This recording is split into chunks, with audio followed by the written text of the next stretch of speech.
की लड़की रहती थी। गौरी अनाथ थी। उसके माता पिता बचपन में ही मर गए।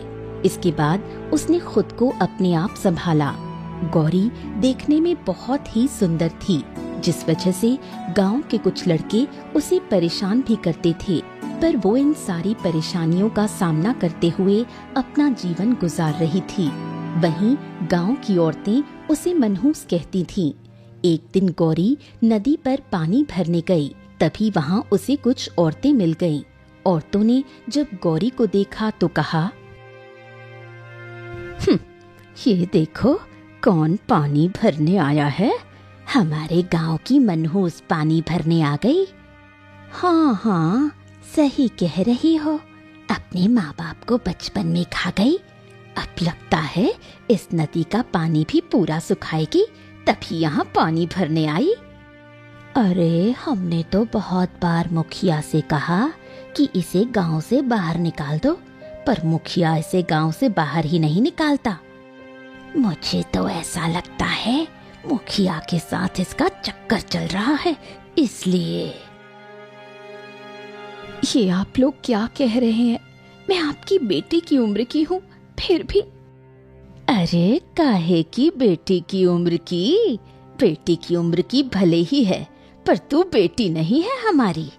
हाँ हाँ, सही कह रही है राधा, तू तो मनहूस है जो अपने माँ बाप को बचपन में ही खा गई। मुझे तो डर लगता है कहीं हमारे गांव पर कोई विपत्ति ना आ जाए तेरी वजह से। ये सब सुनकर गौरी वहां से दुखी होकर घर आ गई। घर आने के बाद वो जोर जोर से रोने लगी और अपने माता पिता को याद करते हुए बोली,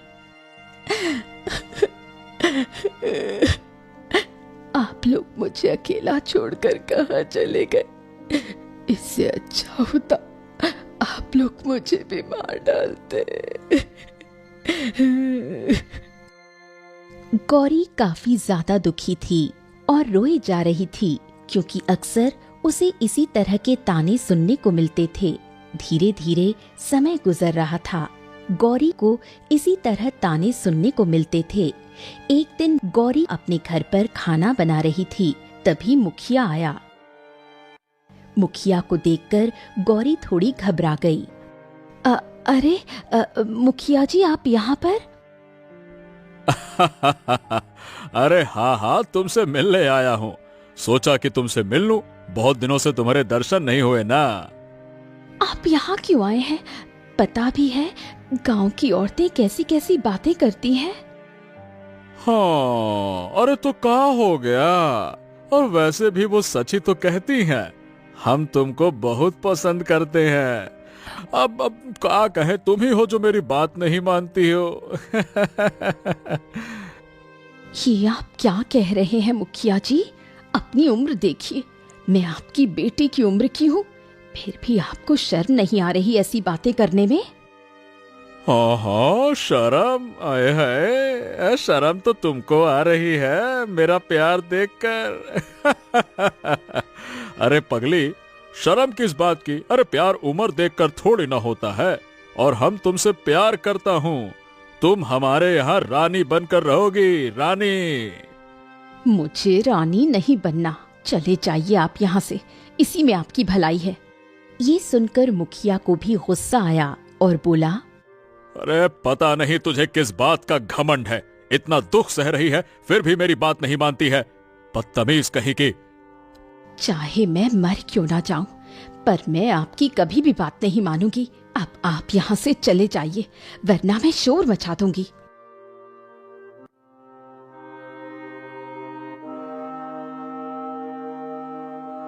ये सुनकर मुखिया वहां से चला गया, जिससे गौरी काफी ज्यादा दुखी हुई। तभी उसे याद आया कि घर में लकड़ियां खत्म हो गईं और वो जंगल से लकड़ियां लाने के लिए चली गई। तभी रास्ते में कुछ लड़कों ने उसे छेड़ते हुए कहा, ला ला ला ला ला ला ला ला, कहाँ जा रही हो अकेले अकेले? अरे बताओ तो हम भी तुम्हारे साथ चलें। हाँ हाँ, बताओ तो हम तुम्हारे साथ चलते हैं। वैसे भी तुम्हारा इस दुनिया में कोई नहीं है, लेकिन हम हैं, हमको मत भूल जाना। भले ही मेरा इस दुनिया में कोई नहीं है, पर भगवान है, इसलिए भगवान से डरो और अपने घर जाओ।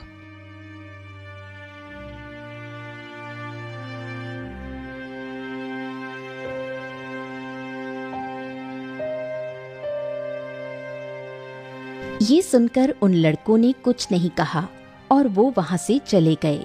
इसके बाद गौरी जंगल आई और लकड़ियां काटने लगी। लकड़ियां काटते हुए उसे बार बार उन्हीं लोगों की बातें याद आ रही थीं। इसी वजह से उसे काफी गुस्सा आ रहा था और वो तेज तेज कुल्हाड़ी को लकड़ी पर मार रही थी। तभी अचानक उसे किसी की आवाज सुनाई दी। आवाज को सुनकर गौरी काफी हैरान हुई। अरे, ये आवाज किसकी है?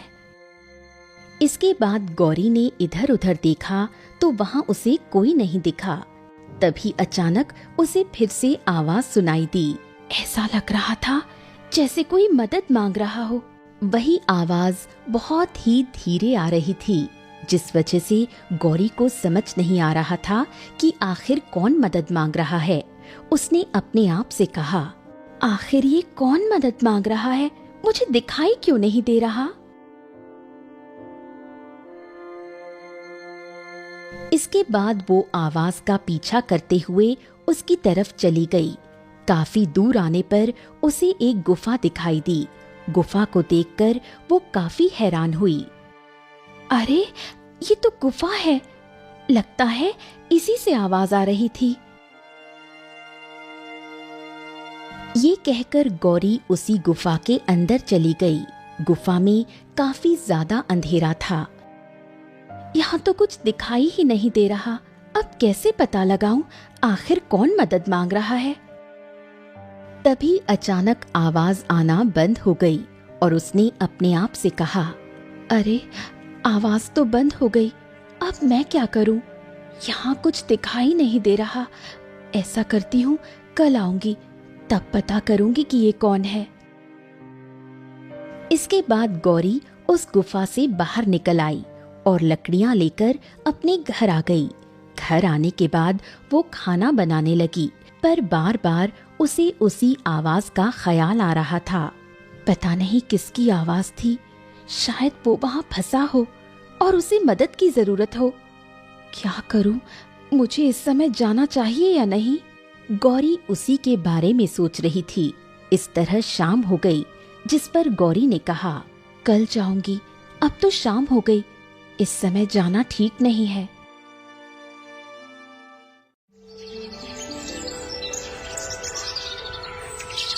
अगली सुबह गौरी उठी और सीधा उसी जगह पहुंच गई। गुफा में आने के बाद उसने मशाल जलाई और अंदर चली गई। अंदर अंधेरा था, पर मशाल की मदद से वो आगे बढ़ती जा रही थी। तभी उसे एक नौजवान आदमी दिखाई दिया जो घायल पड़ा हुआ था और वही लगातार आवाज मार रहा था। उसे देखकर गौरी पहले काफी ज्यादा घबरा गई। अरे, ये तो कोई आदमी है। अब मैं क्या करूं? गौरी को समझ नहीं आ रहा था। गौरी ने उसे उठाने का प्रयास किया, पर उठा नहीं पाई। ओहो, मैं तो इसे उठा ही नहीं पा रही हूँ। ऐसा करती हूँ, यहीं पर इसकी औषधि लगा देती हूँ।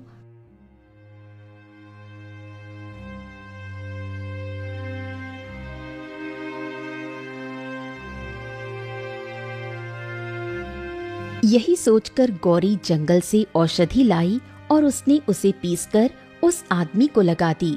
इसके बाद गौरी ने उसे पानी पिलाया और वहां से चली आई।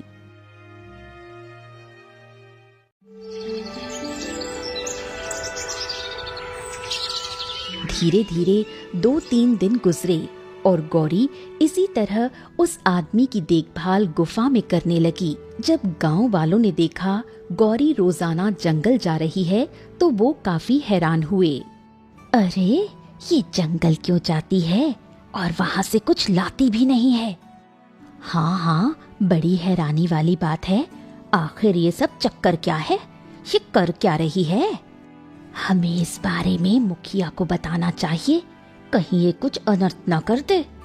अरे काहे का अनर्थ, बस कहीं हमारे गांव का नाम बदनाम न कर दे, इसलिए हमें मुखिया को बताना तो पड़ेगा ही। इसके बाद वो सभी मुखिया के पास आए। मुखिया ने जब गांव वालों को देखा तो कहा, अरे आप लोग यहाँ पर क्यों, क्या हो गया? कुछ दिनों से गौरी लगातार जंगल जा रही है, पर वहाँ से कुछ लाती नहीं। आखिर वो जंगल क्या करने जा रही है? अरे उसका जो मन करे सो करे, अब तुम लोग इतना उसके बारे में क्यों सोच रही हो? मुखिया जी, हम तो आपको बताने आए हैं, कहीं वो कुछ उल्टा सीधा न कर दे जिससे हमारा गांव मुसीबत में फंस जाए। ओहो, अरे वो कुछ नहीं कर रही होगी, और वैसे भी जंगल में क्या ही कर सकती है। तुम लोग बेफालतू में इतनी बातें सोच रहे हो। चलो अब जाओ यहाँ से, चलो चलो चलो चलो, जाओ जाओ। ये सुनकर गांव वाले वहां से चले आए, जिस पर राधा ने कहा, मैंने तो पहले ही कहा था, ये मुखिया जरूर गौरी पर मरता है, इसीलिए हमारी बात नहीं सुनता। दूसरी तरफ गौरी की देखभाल से अब उस नौजवान की हालत ठीक होने लगी।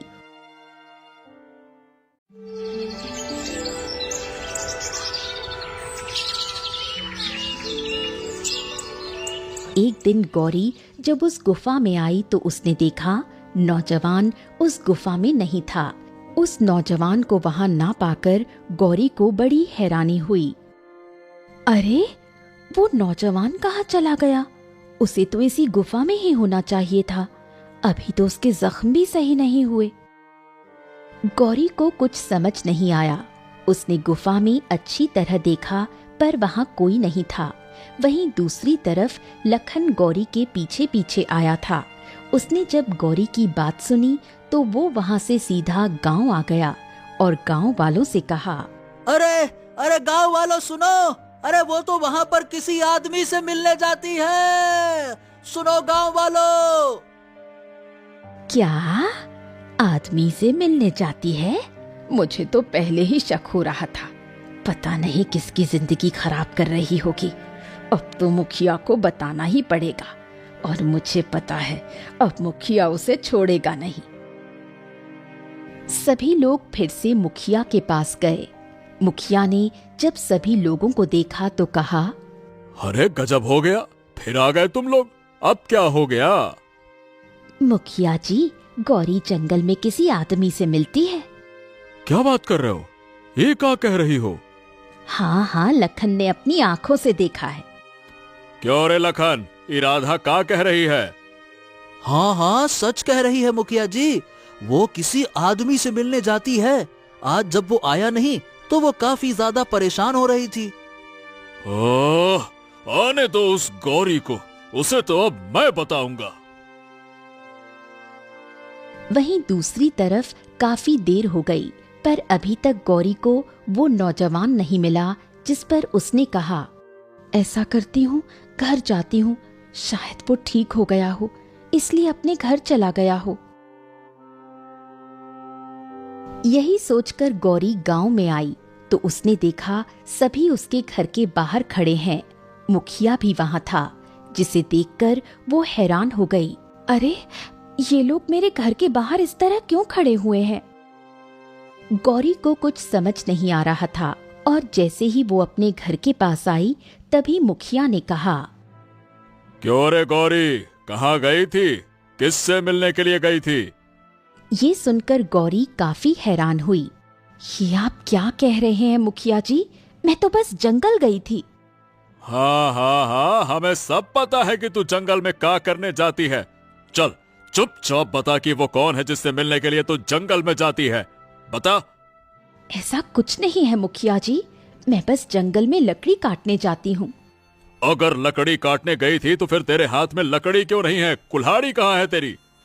ये सुनकर गौरी थोड़ा परेशान हुई और बोली, मेरा मन मुखिया जी, मैं कुछ भी करूं। अच्छा, मेरा मन चाहे मैं जो करूं? वाह रे वाह, मैं तो तुझे भोली भाली समझता था, पर तू तो निकली बड़ी चालाक। मेरी बात कान खोल के सुन ले, अगर इस गांव में रहना है तो हमारे हिसाब से रहना होगा, वरना इस गांव से चली जा। क्योंकि हमारे गांव में ये सब नहीं होता है। ये सुनकर गौरी काफी ज्यादा दुखी हुई। उसे तो पता ही नहीं था कि गांव वाले उस पर नजर रख रहे हैं, और उसने कहा, ठीक है, आगे से ऐसा कुछ नहीं होगा।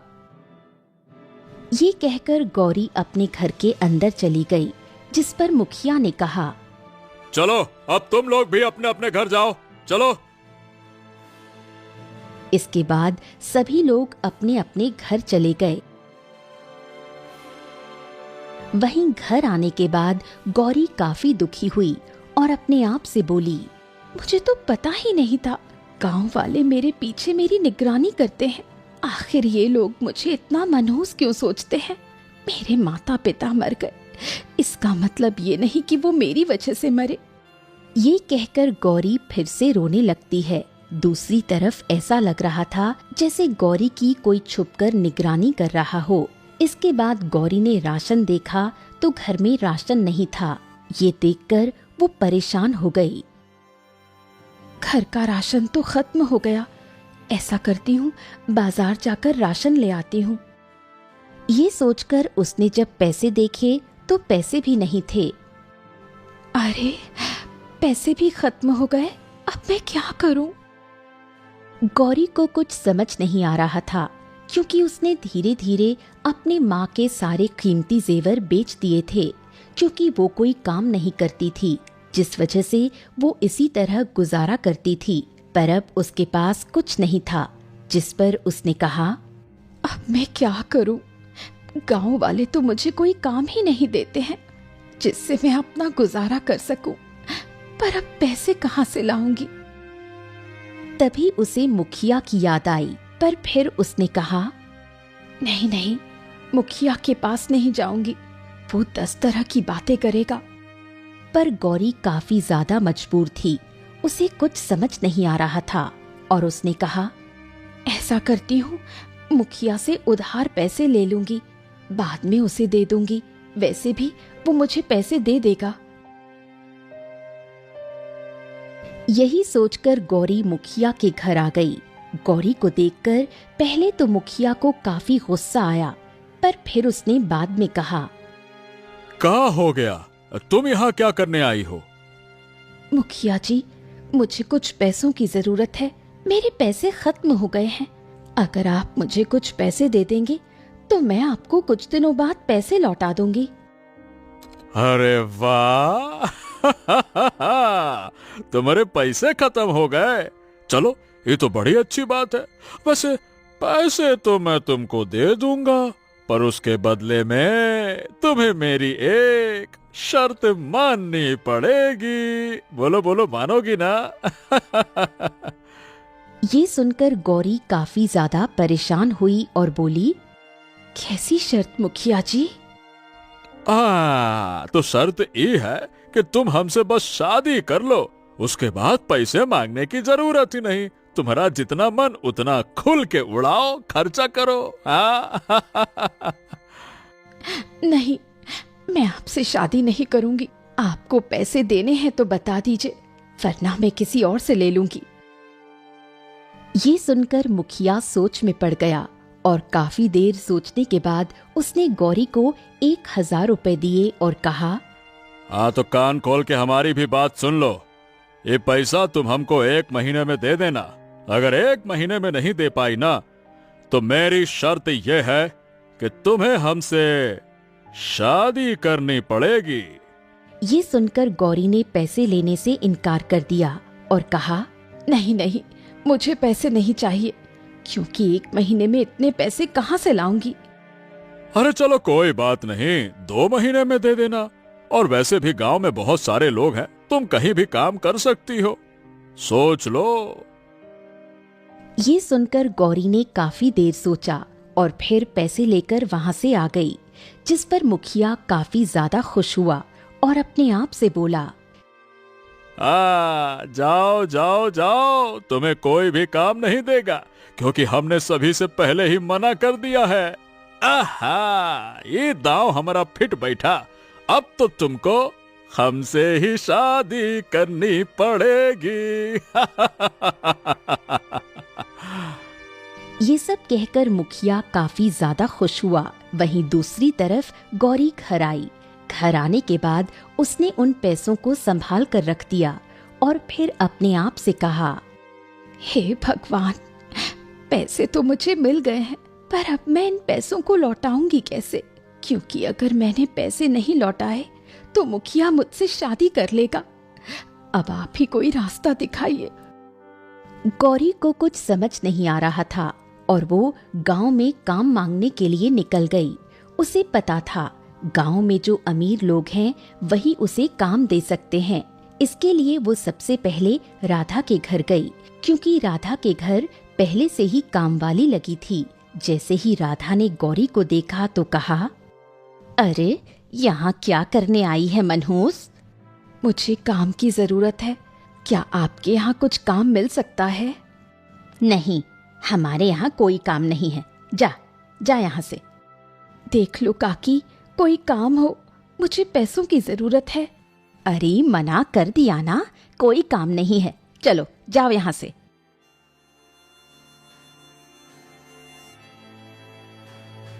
ये सुनकर गौरी वहां से चली गई। उसने गांव में बहुत सारे लोगों से काम मांगा, पर किसी ने भी उसे काम नहीं दिया, जिससे वो बहुत दुखी होकर घर आ गई। हे भगवान, कोई मुझे काम नहीं दे रहा, अब मैं कैसे मुखिया के पैसे लौटाऊंगी? ऐसा करती हूँ, इन पैसों को खर्च ही नहीं करती, पर अगर खर्च नहीं करूंगी तो घर का राशन कैसे आएगा? गौरी काफी ज्यादा दुखी थी। काफी देर सोचने के बाद उसने कुछ पैसे लिए और बाजार जाकर राशन ले आई। धीरे धीरे समय गुजर रहा था। गौरी इसी बात को लेकर काफी ज्यादा परेशान रहती थी कि वो मुखिया के पैसे कैसे देगी। एक दिन गौरी अपने घर पर काम कर रही थी, तभी अचानक किसी ने गौरी का दरवाजा खटखटाया। गौरी ने दरवाजा खोला तो वो काफी ज्यादा हैरान हुई, क्योंकि सामने वही नौजवान खड़ा हुआ था जिसकी गौरी ने मदद की थी। अरे आप यहाँ पर? आपको मेरा घर कैसे पता लगा? बस गांव वालों से पूछते हुए आ गया। क्या मैं अंदर आ सकता हूँ? हाँ हाँ, क्यों नहीं, आइए अंदर। इसके बाद वो नौजवान घर के अंदर आया। गौरी ने उसे पानी दिया और कहा, अब आपकी तबीयत कैसी है? अब मेरी तबीयत ठीक है। ये सब तुम्हारी वजह से ही हुआ।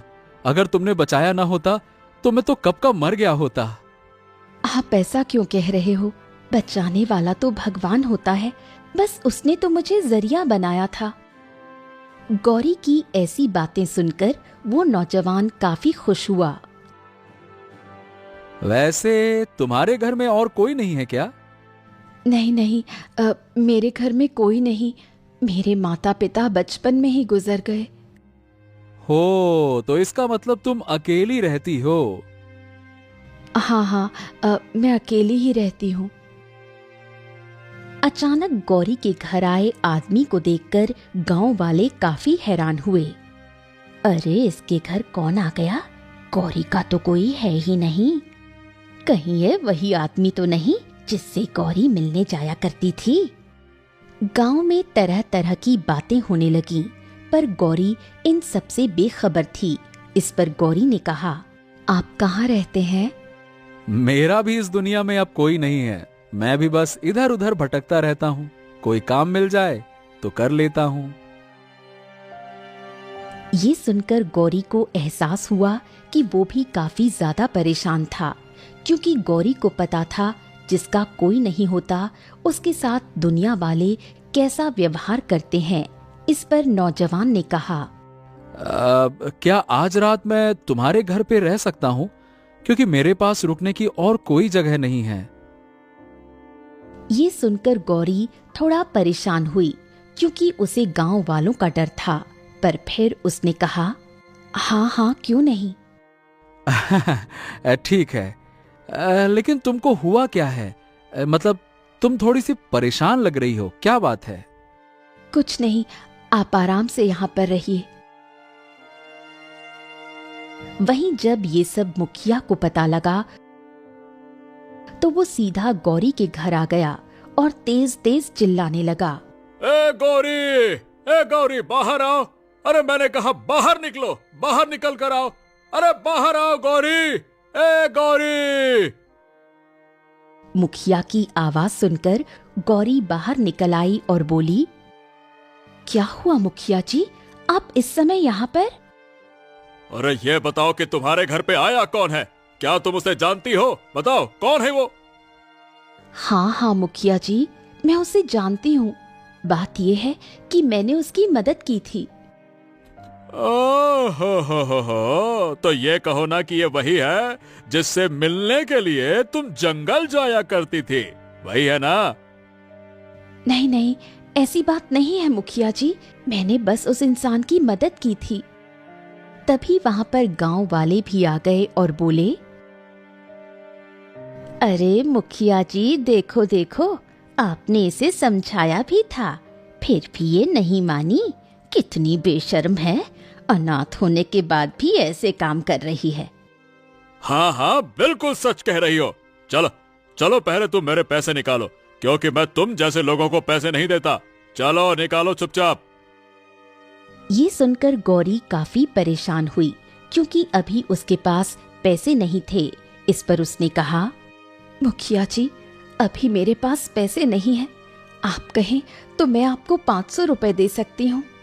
बिल्कुल नहीं, मुझे पूरे पैसे चाहिए, क्योंकि मैंने सोचा था कि तुम भोली भाली हो, पर तुमने तो फिर से अपना असली रूप दिखा दिया, चालबाज कहीं की। इन आवाजों को सुनकर नौजवान भी काफी हैरान हुआ और वो भी बाहर निकल आया। नौजवान को देखकर मुखिया और ज्यादा गुस्से में आ गया। वहीं दूसरी तरफ एक बड़े से महल में एक राजा बैठे हुए थे। हो, पता नहीं आज सुबह से राजकुमार कहाँ चले गए, बता कर भी नहीं जाते हैं। अगर बता कर चले जाएं तो कौन सी मुसीबत आ जाएगी, क्या कहूँ मैं उनको। राजा काफी ज्यादा परेशान हो रहे थे, क्योंकि कुछ दिनों पहले राजकुमार लापता हो गए थे। जैसे तैसे वो महल लौट कर आए और आज फिर से चले गए।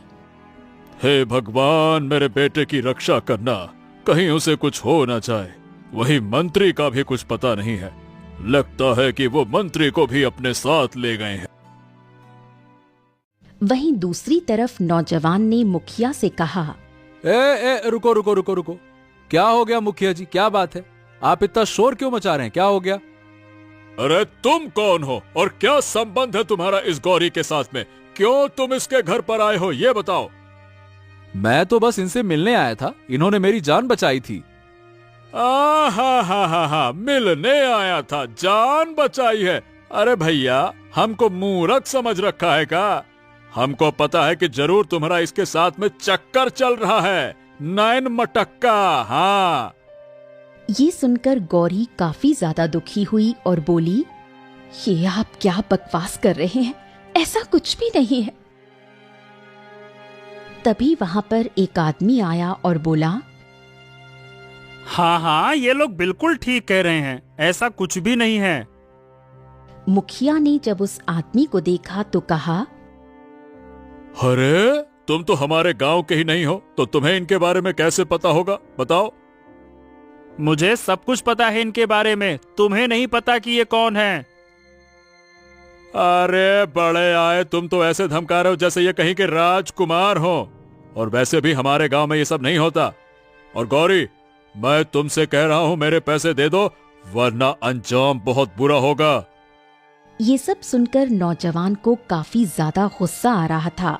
वहीं गौरी काफी ज्यादा दुखी हुई और वो रोने लगी और रोते हुए बोली, मुखिया जी मैं सच कह रही हूँ, और रही पैसों की बात तो अभी मेरे पास पैसे नहीं हैं। जब पैसे हो जाएंगे तो मैं दे दूंगी। वैसे भी 2 महीने की बात हुई थी, अभी तो 1 ही महीना गुजरा है। पर मुखिया ने गौरी की एक नहीं मानी। वहीं गांव वाले भी गौरी को बुरा भला कह रहे थे।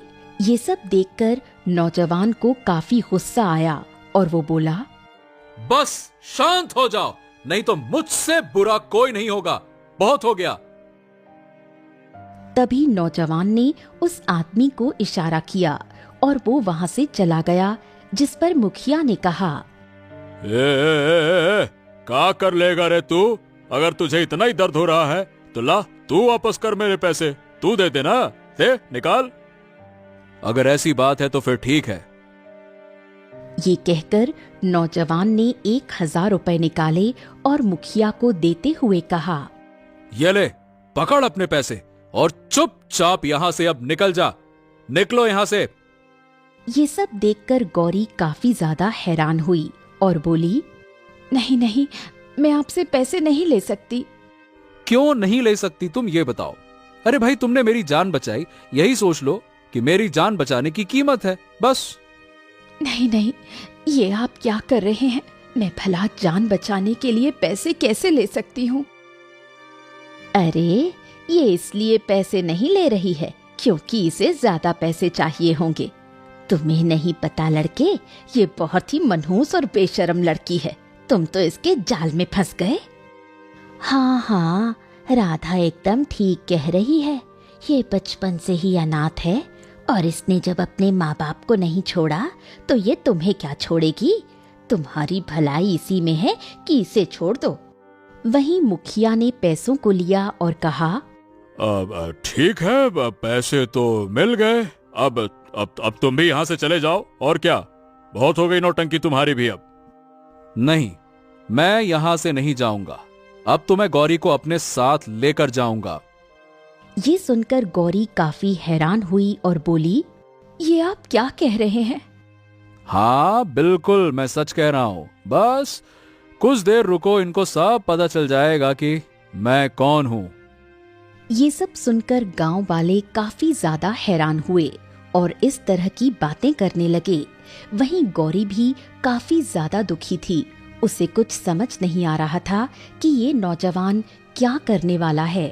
तभी वहां पर एक सेना आई और सेना के साथ वही आदमी था जो मंत्री के वेश में था। उसे देखकर मुखिया काफी हैरान हुआ। अरे, ये सेना किसकी है? ये तो हमारे महाराज की सेना लग रही है। सभी गांव वाले सेना को देखकर काफी ज्यादा हैरान हुए। तभी मंत्री सीधा नौजवान के पास आया और बोला, राजकुमार की जय हो। आपने जैसा कहा था मैंने वैसा ही किया। हमारी सेना आ चुकी है और कुछ देर में महाराज भी आ रहे होंगे। ये सब सुनकर गांव वाले काफी हैरान हुए और जब उन्होंने देखा कि ये नौजवान राजकुमार है तो सभी पूरी तरह घबरा गए, क्योंकि उन्होंने अभी इन लोगों के साथ बहुत बुरा व्यवहार किया। वहीं गौरी भी काफी हैरान हुई। आप राजकुमार हैं? तो फिर आपने बताया क्यों नहीं? क्योंकि मैं तुम्हारी परीक्षा ले रहा था गौरी। देख रहा था कि तुम कैसी लड़की हो, क्योंकि तुम मुझे पहली नजर में ही पसंद आ गई थी। इसीलिए मैं तुम्हारी निगरानी भी कर रहा था। ये सब सुनकर गौरी काफी हैरान हुई। वहीं मुखिया ने कहा, अब राजकुमार जी, हमको माफ कर दीजिए। हमको नहीं पता था कि आप राजकुमार हैं। हमने आपसे ऊंची बस माफ कर दीजिए। हाँ, नहीं पता था, इसीलिए तो आपने मेरे साथ ऐसा व्यवहार किया और इस लड़की के साथ भी आपने बदतमीजी की। क्या आपके यहाँ ऐसे ही बर्ताव किया जाता है? बताइए। नहीं, ऐसी कोई बात नहीं है। बस हमें पता नहीं था कि आप राजकुमार हैं। तो क्या हो गया? और अगर पता होता तो आप लोग क्या कर लेते? बताइए, क्या करते आप? तभी वहां पर राजा भी आ गए। राजा ने जब अपने बेटे और मंत्री को देखा तो कहा, क्या हो रहा है यहाँ सब? पिताजी, हमें इस गांव के मुखिया को बदलना पड़ेगा, क्योंकि यह मुखिया किसी काम का ही नहीं है। ये बस दुखी लोगों को और परेशान करता है। नहीं राजकुमार जी, हमसे बहुत बड़ी भूल हो गई। हमको माफ कर दीजिए राजकुमार जी, माफ कर दीजिए। बिल्कुल नहीं, तुम्हें माफी तो बिल्कुल नहीं मिलेगी, बल्कि सजा मिलेगी। सैनिकों, ले जाओ इस मुखिया को और कारागार में डाल दो। ले जाओ इसको।